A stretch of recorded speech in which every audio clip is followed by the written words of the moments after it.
Can you please tell that great story about the kid who's trying to talk to the birds? Yeah. There's this little boy in England. Story, it's an old folk tale. This little boy lived on lakefront cottage with his parents. And across the lake, there was this whole stand of trees. And in the trees was a flock of birds. And they had a very unique call that they made. Caw, caw. And they'd send it out to all the way around the lake.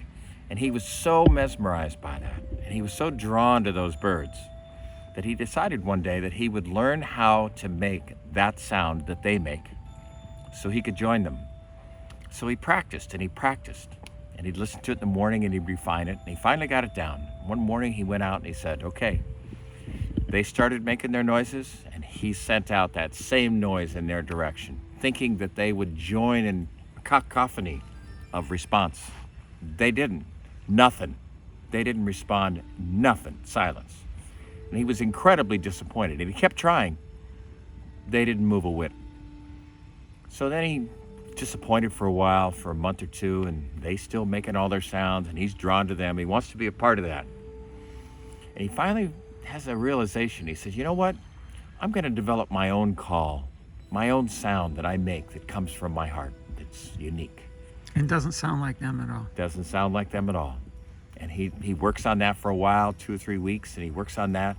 Then one morning, the grand experiment, he wants to go out, so he does, and he just looks at them, extends his voice, and starts making his own unique call, sends it their way. And as soon as they received it, they all spoke up in unison with their own call and response.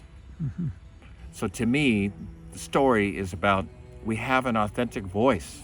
That's our job in this life, is to know who we are and what our authentic nature is and what our authentic expression is, and give ourselves permission to have that and cherish that.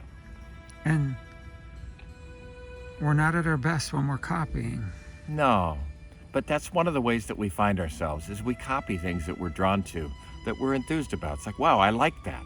So we take on a little bit of that, and we take on a little bit of that.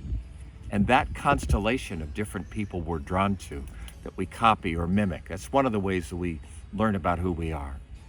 So a little frequency of this person, that person, the way that person dresses, because that's kind of how we get a hold of ourselves, is through reflection.